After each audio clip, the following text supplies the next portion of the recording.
Deus sabe.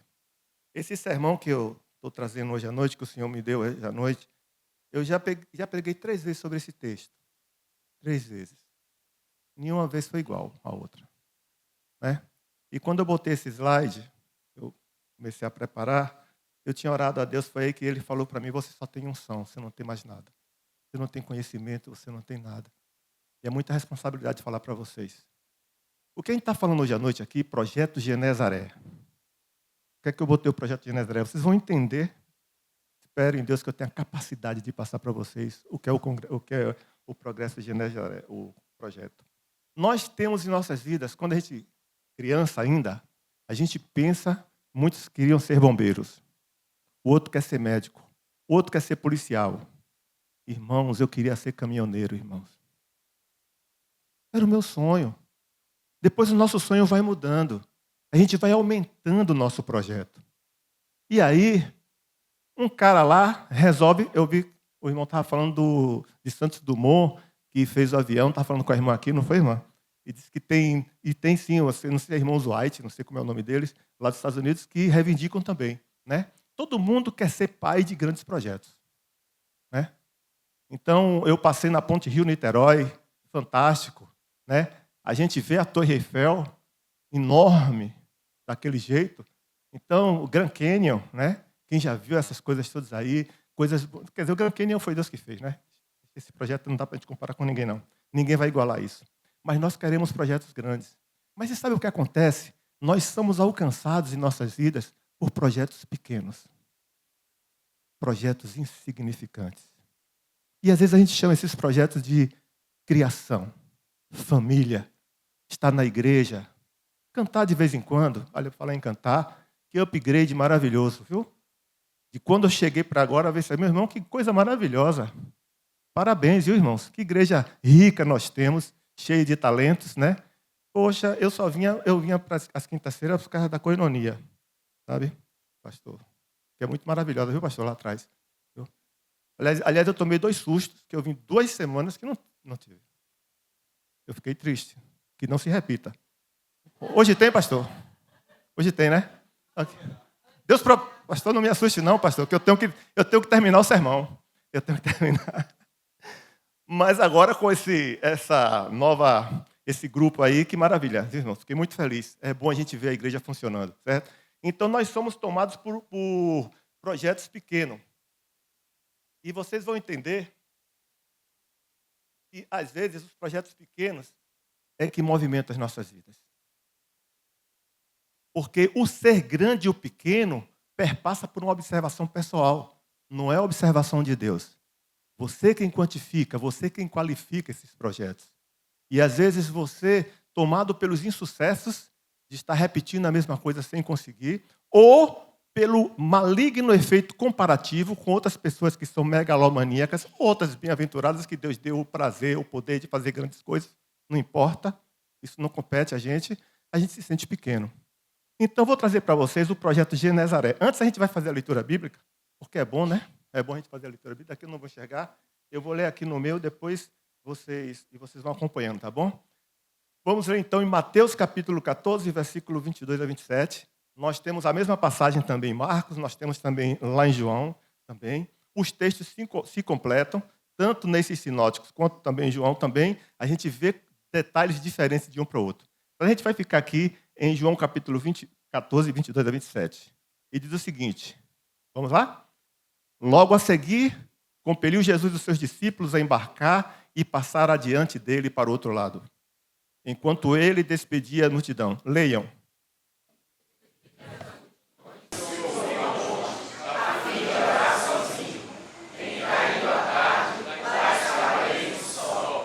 Entretanto,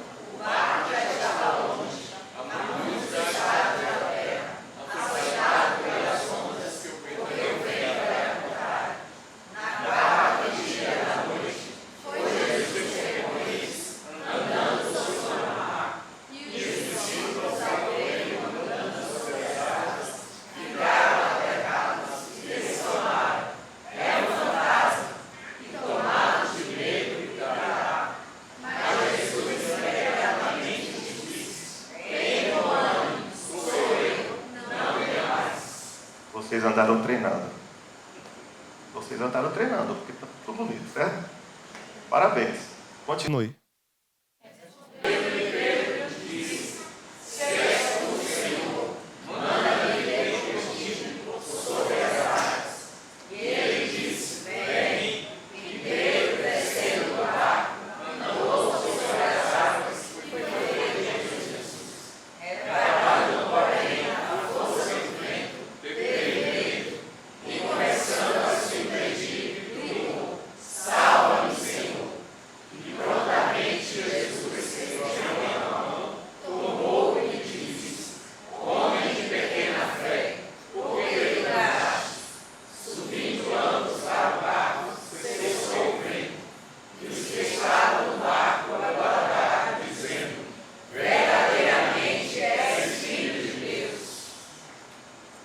Coisa linda, irmão. Vocês leem melhor do que eu. É muito bom. Nós estamos aqui, eu estou trazendo para vocês aqui a imagem do Mar da Galileia. Na verdade, é mais terra do que mar nessa imagem. Mas é para a gente sentir como a atualidade não consegue apagar a história. Não é? É muito bonito a gente perceber que nessas águas Jesus andou. É muito bonito a gente perceber que nessas águas os discípulos navegaram, remaram. É bom entender que nesse local aí, na Galileia, né, nós temos a Galileia mais acima, nós temos Samaria e nós temos a Judeia.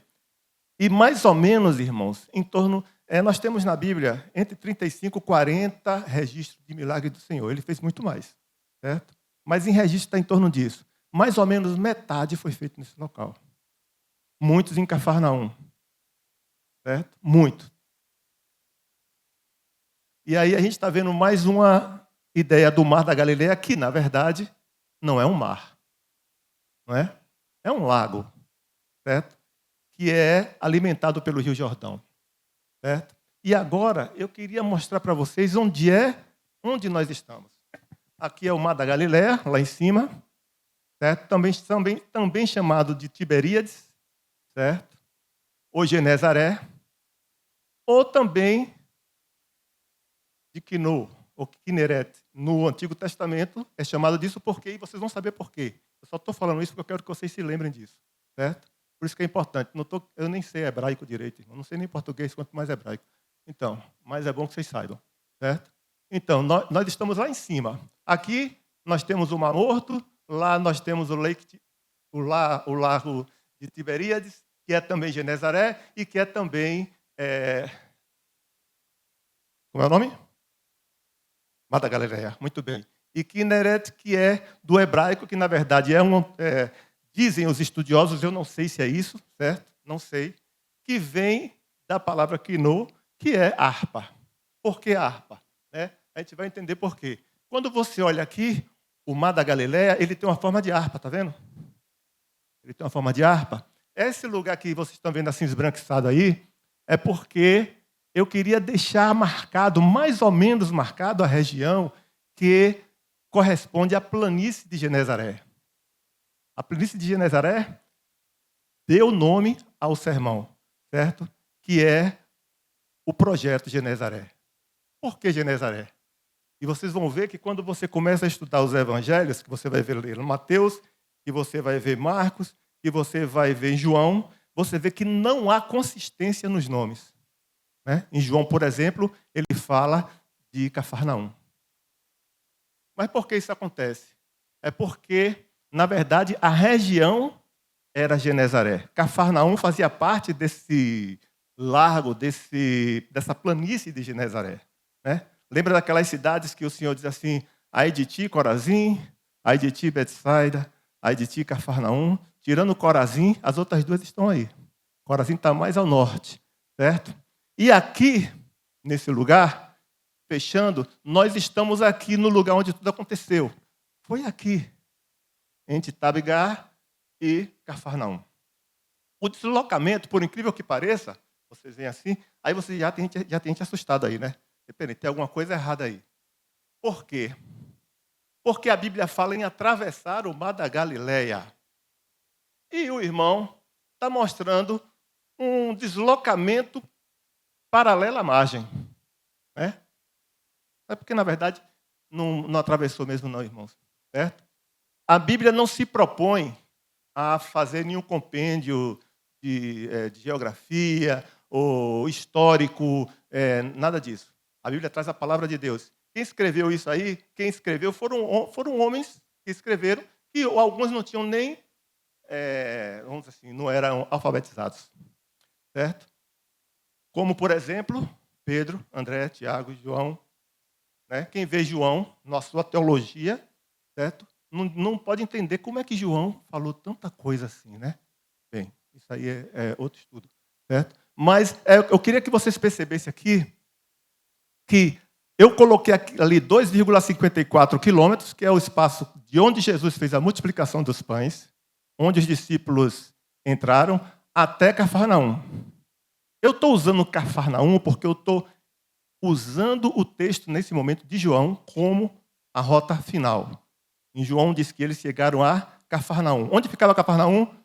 No largo, na planície de Genezaré. Certo? É como dizer que você veio aqui para Aracaju, certo? E alguém disse, não, ele foi para Sergipe. Mesma coisa. Certo? Então, a ideia do texto não é trazer para você, será que a geografia está certa? Não, a ideia não é essa. Mas eu queria que vocês observassem que essa linha que tem uma escala assim, certo? É deslocamento. Vamos lembrar das aulas de física lá do 2º grau? Vocês se lembram da aula de física? Se vocês se lembram, ótimo, porque eu não. Então, veja só. Na aula de física, a gente tem deslocamento, que é uma grandeza vetorial, né? Então, deslocamento, ele tem sentido. Ele tem um sentido para ir. Certo? E tem um espaço percorrido, que é isso aqui. Essa linha azul, aqui é o espaço percorrido. O espaço percorrido é muito maior, porque a gente se livra de ondas, a gente se livra de barrancos, se livra de acidentes, certo? E não pode andar muito perto da margem. Quem já pilotou barco sabe, né? Eu não sei, mas eu aprendi porque eu tive que pilotar um barco uma vez, do meu cunhado, e ele ficou me ensinando. Então, só fiz uma vez. Então, já sei, né? Fiz uma vez, já estou craque. Então, esse é o espaço percorrido. O que é que eu quero, de antemão, antes de começar de vez com isso aqui, com essa palavra, é explicar que, às vezes, na nossa vida espiritual, nós temos um deslocamento igual a 0. Às vezes, nós temos um deslocamento negativo, porque deslocamento é vetorial, eu tenho sentido, eu tenho que ir numa direção. Agora, o espaço percorrido pode ser uma parábola, pode ser uma elipse, pode ser helicoidal, não importa. E o deslocamento e o espaço percorrido pode ser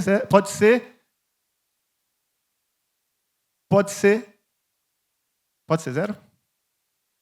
E aí, como é que diz? Espaço percorrido pode ser 0 ou não? Pode ser 0. Espaço percorrido pode ser 0. Ele não pode ser negativo, mas pode ser 0. Então, às vezes, irmãos, deixa eu botar o microfone aqui. Eu estou aqui e meu espaço percorrido é esse, é daqui para aqui. Mas quando eu digo o meu deslocamento, se eu voltar para o microfone, meu deslocamento foi 0. Eu saí daqui e voltei para aqui. Assim acontece na nossa vida espiritual. Nós saímos, giramos e às vezes ficamos no mesmo ponto. Quando o pastor Cláudio falou no meu aniversário, ele citou lá em Salmos 90, 12. Ensina-nos a contar os nossos dias de tal maneira que alcancemos corações sábios. Quando ele diz ensina-nos a contar, certo? Essa contagem é progressiva. Essa contagem, quem nasce, vamos colocar na cronologia, quem nasce, se não morre, vai fazer anos de vida. Certo? Mas quem nasce, necessariamente, não progride em tudo que deveria progredir. E é esse o nosso desafio como cristão. Aprender a contar dias que chegue a uma soma qualitativa e não quantitativa. A sabedoria que o Senhor nos dá, aquilo que Ele coloca em nossa vida é qualitativo. Nós precisamos crescer. O coração sábio, ele depende de tempo, porque você tem que contar algumas coisas, mas você pode, dentro do que o Senhor te proporciona como experiência de vida, você pode crescer muito. Então, a gente já sabe A gente já sabe que a gente está aqui, olha. Opa, eu passei, foi? Pronto. A gente está aqui com uma nuvenzinha particular. O nosso raiozinho particular da nossa cabeça. Esquentando o nosso juízo.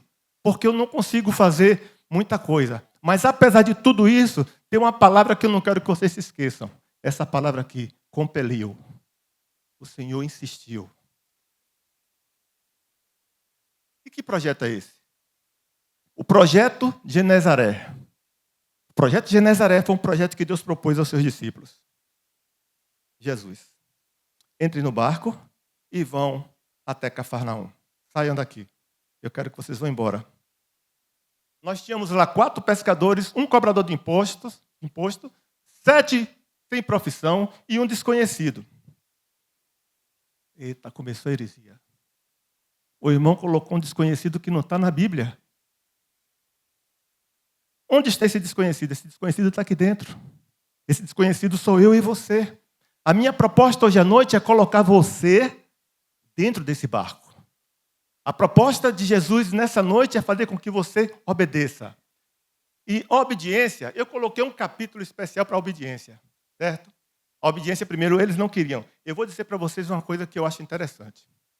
Quando eu quero saber se eu estou obedecendo ou não, eu mapeio aquilo que eu não quero fazer. Aquilo que eu não quero fazer é a área de obediência. Porque aquilo que eu quero fazer, eu vou fazer de qualquer jeito. Eu vou fazer de qualquer jeito. Às vezes nós, na nossa lida dentro da igreja, no nosso ativismo, em nossos ministérios, e às vezes até nas nossas comunidades onde nós estudamos, onde nós trabalhamos, onde nós vivemos, nós queremos fazer aquilo que nós gostamos. Beleza, pode fazer, pode continuar fazendo, certo? Mas não diga exatamente que é obediência. O caminho de segurança, e eu não quero fazer aqui um tratado sobre isso, eu só quero startar vocês para essa importância de você saber mapear. A obediência normalmente está naquilo que nós não queremos fazer. Naquilo que é difícil, aquilo que dói, aquilo que atrapalha, aquilo que demanda tempo, aquilo que demanda dor, aquilo que demanda perdas. Às vezes nós queremos obedecer sem perda. E eu vou gastar um tempinho mais nessa obediência, porque eu queria falar para vocês, lá em 1 Samuel, capítulo 15, certo? No versículo 3 eu coloquei aí, mas ele vai aí até mais embaixo, quando o reino de Saul foi tomado. O Senhor chegou para Saul, pega aqui. O Senhor chegou para Saul e disse assim, olha, vá lá, pegue os amalequitas, mate tudo, não traga despojo, não traga nada e volte. Foi o que Samuel falou para Saul. Saul pegou o seu cavalo, saiu disparado e foi lá e matou os amalequitas. Mas Saul fez algo melhor do que o que Deus mandou. Olha que absurdo. O pastor não vai deixar eu pregar. O pastor já está me olhando ali. Rapaz, esse cara está dizendo que Saul fez melhor do que Deus. Como é que pode? Pois é, irmãos. Saul fez melhor porque o Senhor disse para ele matar todos. E eu vou dizer a vocês, não se assuste não. Matar mulheres e crianças. Mulheres e crianças. Saul pegou o rei Agag, trouxe o rei Agag consigo, pegou os despojos que tinha de melhor e trouxe. Você sabe o que acontece, irmãos? Quando nós vamos obedecer a Deus, principalmente quando a gente procura conceituar pecado, nós temos 2 filtros importantíssimos em nossas vidas. O filtro da moralidade e o filtro da ética. O que acontece com o filtro da moralidade e o filtro da ética? Eles estão na vitrine da sociedade. Na sociedade, tudo que é imoral e é antiético é errado. E eu traduzo isso, certo? Como pecado. Beleza. Mas às vezes, irmãos, existe algo que foi o que acometeu Saul, que foi o que Moisés ou Samuel falou para ele, que é o aspecto espiritual, que é a rebelião contra Deus.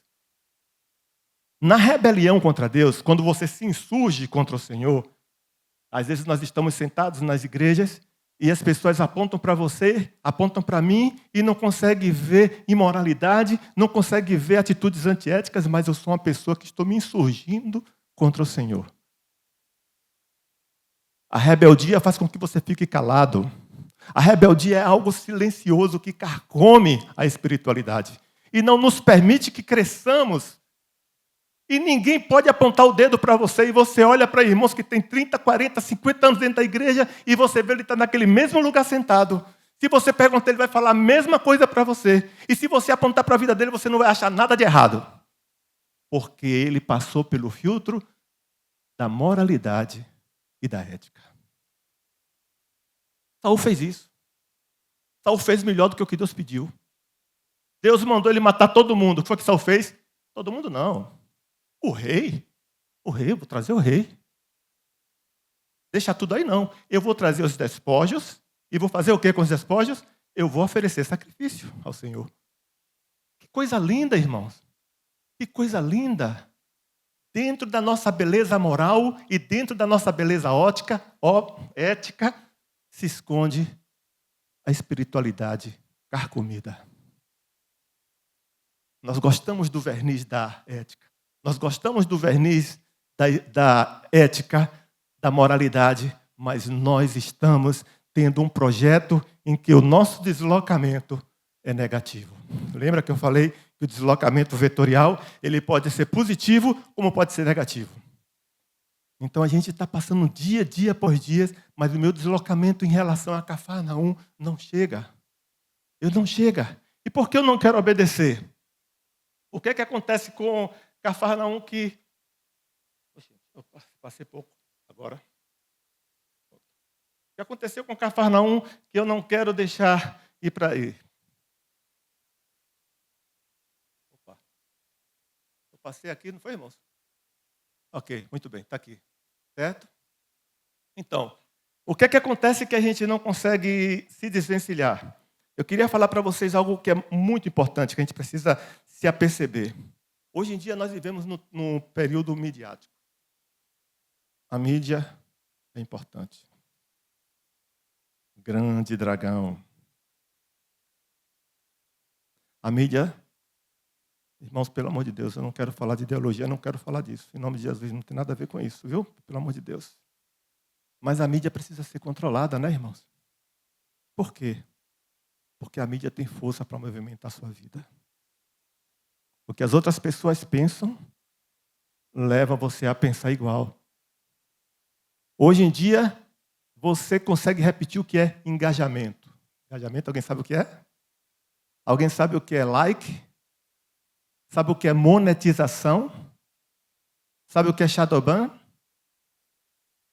Todo mundo sabe o que é isso. Porque nós somos movimentados pelo que os outros pensam. O que aconteceu com Saul? O Senhor disse, agora vai, pois, fere os amalequitas e destrói tudo o que tiver. Aqui, no versículo 9, diz assim, Saul e o povo pouparam Agag. Quem foi que poupou Agag? Saul e o povo. Saul não estava só. Saul não estava só. Depois de repreendido, ele chamou Samuel e disse assim, não, leve-me ao povo para que eles me recebam. Saul estava preocupado com isso. Tem mais, viu, irmãos? Tem mais. Eu deixei aqui separado, porque eu sabia que eu ia me atrapalhar se eu não fizesse isso. Está aqui.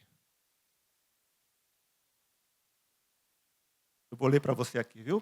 Para vocês. Isso aqui vocês não vão precisar ler, não, que eu leio. Vocês leem muito bem, mas deixa eu ler isso aqui. Tá bom? De madrugada,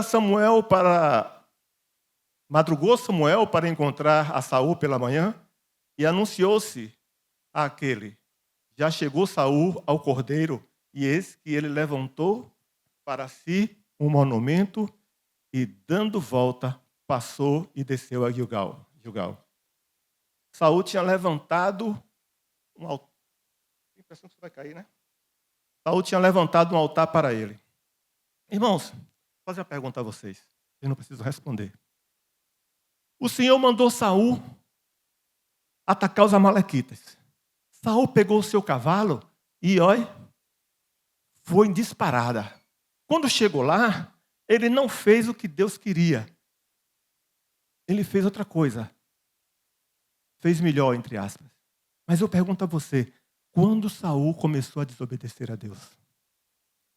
Você já pensou? Quando Saul começou a desobedecer a Deus, ele fez tudo certo. Ele fez tudo certo. Só no final que ele fez aquilo. Mas quando ele começou a desobedecer a Deus, eu vou dizer, foi quando ele subiu no cavalo. A rebelião de Saul mostra que ele estava muito mais importunado pela presença de Deus na sua vida, que estava fazendo com que ele tomasse atitudes que ele não queria. E o que ele fez? Ele fez um altar para se enaltecer. Às vezes, irmãos, nós fazemos tudo certinho na igreja. Não só na igreja, na rua, na política, no trabalho. É tudo certinho. Porque nada está dentro daquele filtro da moralidade e da ética. Mas nós estamos nos rebelando contra Deus. Desde o momento que subimos no cavalo. Desde o momento que nós decidimos obedecer, nós já estamos desobedecendo, porque o Senhor olha a intenção do coração. Por isso que o texto nos diz que o Senhor compeliu os discípulos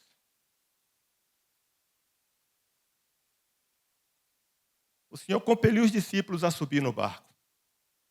Aí Samuel disse para Saul, Saul, é melhor obedecer do que sacrificar. Eu não gosto desse termo sacrificar aqui, porque sacrificar ele pode ser mal interpretado.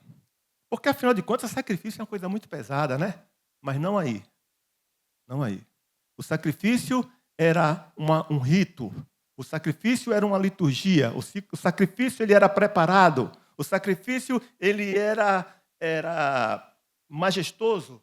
Era fantástico. Todos faziam.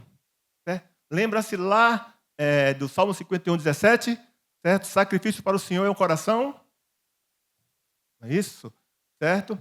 Então a Bíblia está dizendo, olha, obedecer é melhor do que sacrificar. O Senhor está dizendo assim, olha, obedecer é melhor do que cultuar. Obedecer é melhor do que vir à igreja. Obedecer é melhor do que estar aqui pregando. Obedecer é diferente. Importa obedecer, Saul. Importa obedecer. E aí o Senhor fez com que seus discípulos subissem ao barco. O que acontece com a subida no barco? Por que os discípulos não queriam subir? A Bíblia diz, olha, compeliu, ele insistiu, ele disse, vocês têm que subir no barco. Sabe por quê, irmãos? Vamos pensar o seguinte. Eu não sei se eu... Deixa eu... Aqui. Quando eu botei autor, eu botei aqui, olha, um líder em ascensão. Jesus era um líder que estava crescendo. Jesus era mal visto, irmãos. Jesus era mal visto. Quando a gente chega lá em João 7, certo? A Bíblia diz que os seus irmãos não o aceitavam. Dentre eles nós temos Tiago, ou Judas, certo? E...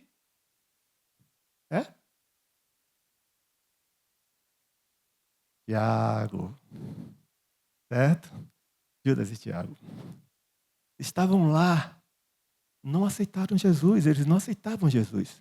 Jesus saiu da Judéia, certo? Mandaram ele sair da Galileia, aliás, porque queriam matá-lo. E de repente, o que aconteceu antes da subida da travessia do mar? Jesus multiplicou pães e peixes. 5.000 pessoas. 5.000 pessoas pelos especialistas. Certo? Os especialistas não sei de onde, botou 5.000. Mas a Bíblia fala que eram 5.000 só homens, sem contar mulheres e crianças. E no final, quando a gente chega lá em João, certo? A Bíblia diz que eles queriam coroar Jesus como rei e como o profeta que haveria de vir. Aquele profeta do Antigo Testamento, eles colocaram, esse é o rei. Então, veja só, eu tenho 12 homens que não tinha significância alguma na sociedade. Eu tenho um líder que ninguém quer saber dele. E, de repente, esse líder, ele está sendo ovacionado pelo povo para que ele seja o profeta e o rei. Que coisa maravilhosa. Então, se ele é profeta e rei, eu vou ser um dos 11 ministros. Não é Brasil não, 12. vou ser um dos 12 ministros. Eu vou ser um governador. Eu vou ser alguém importante. E Jesus não queria que eles vissem aquilo. Então, Jesus fez, vocês vão ter que sair. Saiam. Voltar para Nazaré, voltar para Cafarnaum era ruim, sabe por quê? Porque Cafarnaum era a morada de pelo menos 4 deles. Pedro, André, Tiago, João, certo? E Jesus também. Nazaré era tido como a casa de Jesus. Então, na verdade, o que Jesus falou foi o seguinte, olha, a festa não acabou, mas vocês vão voltar para casa. E eles não queriam voltar. E às vezes, irmãos, nós não obedecemos porque a festa não acabou. E para onde eu preciso ir, não tem glamour. Onde eu preciso ir, ninguém me vê. Onde eu preciso ir, vai ser na 3ª vigília da noite, na 4ª vigília da noite, melhor, entre 3 e 6 horas da manhã, no mar, passando frio, tendo risco de vida, certo? O mar agitado e eu remando e me acabando. É para lá que eu estou indo. Sair de lá, de Itaguibá, onde eles estavam, para ir a Cafarnaum, era, como diz outro, caminho de rato. Todos os dias eles estavam ali, Eles iam para casa e voltavam. 4 deles eram pescadores. Eles faziam isso o tempo todo. E Jesus mandou subir no barco. Poxa vida, é mais do mesmo, repetição. Eu quero ficar aqui, sabe por quê? Porque o meu mestre vai ser rei. O meu mestre é o profeta esperado. Eu vou confluir, porque a ideia dos judeus é aquele reino teocrático. Então, o rei e Deus confluíam na vitória de um Deus ufanista que fazia com que a nação prosperasse, belicoso e triunfalista. E é isso que nós queremos no exercício da nossa religiosidade. Nós queremos triunfos para os nossos projetos. Nós não queremos ir para o mar onde não tem ninguém. Não quero 12 no meio do mar sem fazer nada. Eu quero estar na multidão que viu a multiplicação dos pães e ficou assim, ó, meu Deus, que homem maravilhoso, eu quero esse homem para mim. Então, às vezes, nós não conseguimos na nossa vida sucesso por causa disso. Que horas são, irmão, por favor? Quando der 10h30, me avise. Certo? Por favor, porque eu não quero passar de 10h30. Certo? Então, vamos lá. Já que eu já avisei, eu estou tranquilo. Certo? Então, vamos lá. Então, a renúncia foi o que eu falei agora, quando eles disseram verdadeiramente o profeta que devia vir ao mundo, sendo, pois, Jesus que estava para vir com o intuito de proclamarem rei, retirou-se novamente sozinho para o monte. Quando Jesus percebeu isso, Jesus saiu, pegou seus discípulos e disse, olha, vão para casa, voltem, vão para lá. Às vezes nós queremos ficar onde dá importância. Nós queremos ficar onde eu sou ovacionado. Mas Jesus, a gente precisa fazer renúncia, irmãos. Às vezes a gente renuncia à família. Às vezes eu passei 4 meses na Espanha. E não foram 4 meses. Foi bom porque eu trabalhei para o Senhor, sabe? Primeiro eu obedeci a minha esposa, né? E depois, quando chegou lá, eu comecei a obedecer ao Senhor. O Senhor, você já está aqui. O Senhor falou, você já subiu no barco, né? Então agora vá, certo? Então, às vezes, irmãos, a gente tem que sair, tem que renunciar a trabalho, renunciar a importância, renunciar a amigos, renunciar a ganhos profissionais, perder engajamento, perder monetização, perder likes. Poxa vida, todo dia todo mundo me dava like, hoje em dia não me dá mais likes, né? Então, renunciar, irmãos, é importante a gente aprender a renunciar. E outra coisa que é importante para a gente tocar nessa viagem é a questão da intimidade com Deus. Olha, irmãos, isso aí... Opa, voltei, foi? Meu Deus, agora sim. Olha, irmãos. Depois você... Olha, irmão, quando você me der da próxima vez, você bota o esparadrapo em um botão e deixa eu só com um. Entendeu? Porque aí eu não vou errar mais, eu não consigo errar mais. Certo? Intimidade. Mas Jesus imediatamente lhe disse, tem de bom ânimo, sou eu, não temais. E aí Pedro disse, se és tu, manda-me ter contigo por sobre as águas. Irmãos, eu queria que você percebesse o seguinte, eu tive o cuidado de pesquisar nos 3 livros Esse termo sou eu. Eu fiquei na expectativa de que Jesus, em algum momento, dissesse assim, olha, é Jesus. Ei, é Jesus. Não, não. Ele disse, sou eu. Sabe por quê? Porque quem estava do outro lado conhecia ele. Quem estava do outro lado conhecia a voz de Jesus. Lembra-se que a Bíblia diz, em João diz assim, João 10, se não me engano, as minhas ovelhas ouvem a minha voz. Eu as conheço. Agora, deixa eu perguntar um negócio a você. Jesus fez uma analogia com as ovelhas. E as ovelhas ouvem mesmo a voz. Cachorro também. Todo mundo tem cachorro aqui. Você chega em casa, você dá uns comandos, ele obedece, né? Não obedece? Não é isso? O cachorro conhece sua voz? Conhece, não conhece? E cachorro sabe português? Claro que não, né, irmão? Mas com Deus, quando Jesus falou, as minhas ovelhas ouvem a minha voz, ele não está dizendo que você vai entender tudo, não. Ele está dizendo que você sabe quem está falando. Quando ele fala do aprisco, que ele diz, as minhas ovelhas ouvem a minha voz, é porque os apriscos naquela época, eles eram unidades comunitárias. Não era uma pessoa que tinha um aprisco. O aprisco ficava de um lugar e vários rebanhos entravam. Vários rebanhos entravam. Cada rebanho tinha o seu pastor. Quando o pastor chegava na porta do aprisco, que a Bíblia diz que o porteiro abria, e o pastor chamava, quem saía? As suas ovelhas. As outras ficavam. Mas por que as outras ficavam? Porque não conheciam a voz do pastor. É importante a gente entender que nesse mundo globalizado, nesse mundo que nós vivemos com tantas informações, nós somos bombardeados todos os dias com muitas informações. E o pior, todas elas são antagônicas, muitas delas, e todas são verdades. Uma desmente a outra, mas todas são verdades. Nós somos bombardeados todas. Vocês souberam que mataram um cara lá nos Estados Unidos? Não foi? Vocês souberam que no Nepal tocaram fogo no negócio lá? Sabe? Não é isso? O pessoal lá do Nepal sabe que tem julgamento no Brasil. Não é isso? E a gente sabe o que acontece no mundo. Você sabe o que acontece na Ucrânia? Você sabe o que acontece na Rússia? São muitas vozes que acontecem. Quando Jesus diz assim, as minhas ovelhas ouvem a minha voz, conhecem a minha voz, ele está dizendo, conhece e é importante, porque não tem só uma voz no mundo, são várias vozes.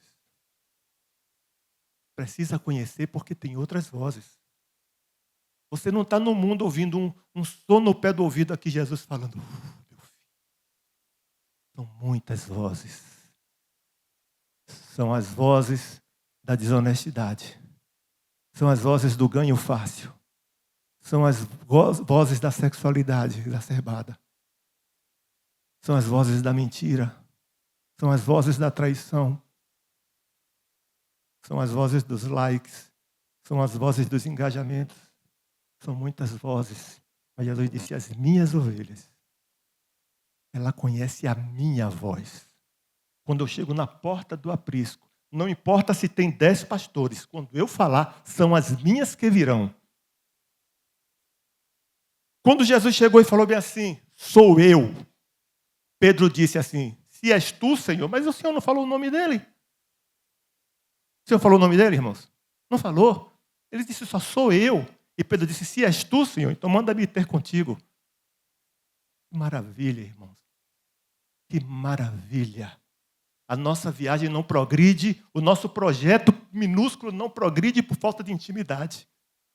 Talvez você precise ouvir. Começar a ouvir, ter intimidade com Deus para ouvir o que Ele está chamando. Não, olhe, preste atenção. Não confunda com entender. Eu não estou dizendo que você conhece o idioma de Deus e nem estou dizendo que Deus vai mandar uma carta com a assinatura dele em letras de ouro. Não estou dizendo isso. Mas você conhece a voz dele.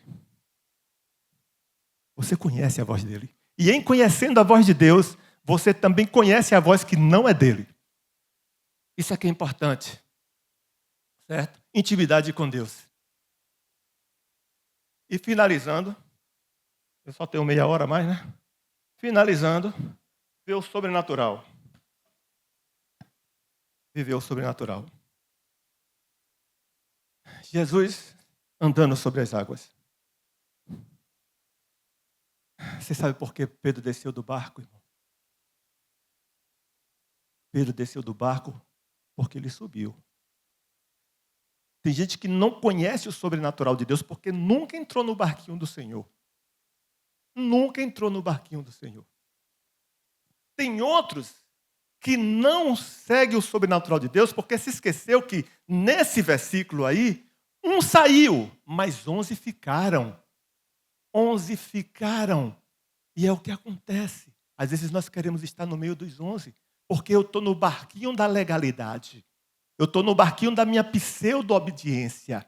Eu estou no meu barquinho da vitrine da moralidade. Eu estou dentro da vitrine da ética. Ninguém pode apontar o dedo para mim. E se eu for pregar lá na frente, ninguém vai me chamar de feio. Ninguém vai me chamar de analfabeto. Ninguém vai dizer que eu não gostei. Ninguém vai dizer que esse cara fala demais. É melhor ficar no banquinho. Às vezes eu fico me perguntando, sabe, pastor? Deus, o que é que tu queres comigo? Isso eu faço essa oração todo dia. Todo dia. Todo dia eu faço essa pergunta. Senhor, o que é que tu queres comigo? Tem gente melhor do que eu, Senhor. Tem gente mais preparada do que eu, Senhor. Irmãos, não falei isso não.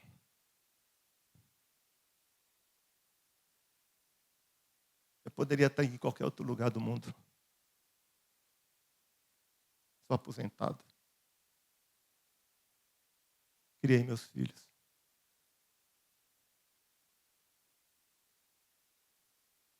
Mas o Senhor me mandou aqui. O Senhor me mandou. A gente não tem escolha, irmãos. Nós não temos escolha. Quando você conhece a voz de quem te chama, você vai. Sabe o que acontece, irmãos? Depois dessa passagem aí, nós temos um advento lá em Genezaré, que a Bíblia nos diz, lá em João principalmente, que tivemos tantos milagres que não poderiam se escrever. Foram muitos milagres que foram feitos. Muitos milagres, muitos milagres. Mas eu não vejo ninguém pregar sobre esse tema. Mas sobre essa passagem de Pedro andando sobre o mar, existe. Existe. Você pode ressignificar a sua história. Você pode sair do barquinho da religiosidade sem espiritualidade. E sair do barco. Sair do barco. Deixar de viver o ordinário para viver o extraordinário. Deixar de viver o natural para viver o sobrenatural. Nós podemos, nós conseguimos. Quando Pedro disse assim, Senhor, se és tu, Senhor, manda-me ter contigo. Jesus falou, vem. Está esperando o quê? E se quando Pedro voltasse outros discípulos, eu também quero, Jesus falou, pode vir todo mundo. Pode vir todo mundo. Eles não mandaram porque não quiseram, irmãos. Não é porque não teve vaga, não. Tem vaga para você. Tem vaga para você. O Senhor te chama. O Senhor te chama para ressignificar o seu projeto de Genezaré. Que parece ser pequeno, parece turbulento, mas pode mudar a sua vida. Nós tivemos ali naquele momento 11 pessoas que contaram uma história maravilhosa. Mas nós tivemos um que viveu uma história maravilhosa.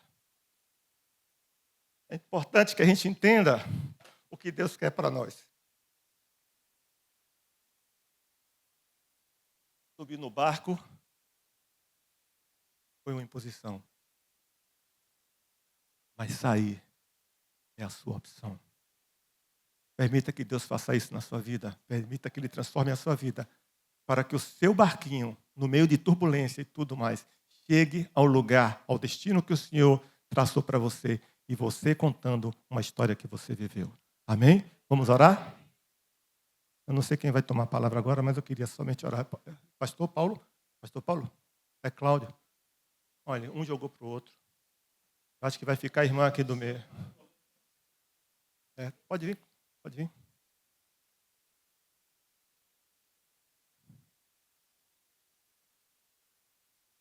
Obrigado, Senhor, por essa tua palavra. Tu já me disseste muitas vezes que a tua palavra é maior do que eu. É maior do que a minha inteligência, é maior do que a minha sabedoria. A tua palavra é maior do que as nossas dificuldades. A tua palavra, Senhor, responde a tudo. Tu disseste lá em João 8,32, conhecereis a verdade e conhecereis Jesus Cristo. E Ele te libertará e Ele fará coisas grandes. Ó Senhor, em nome de Jesus, eu te peço que tu estejas derramando bênçãos sem medida sobre essas pessoas. E que a tua palavra que desceu como semente venha germinar nessas vidas, ó Senhor. Que eles venham frutificar, ó Senhor. E que haja transformação, se necessário for, para cada um, inclusive em mim. Ó Senhor, obrigado pela tua palavra, porque ela é viva e eficaz. E é penetrante. Em nome de Jesus é que nós pedimos e te agradecemos. Amém.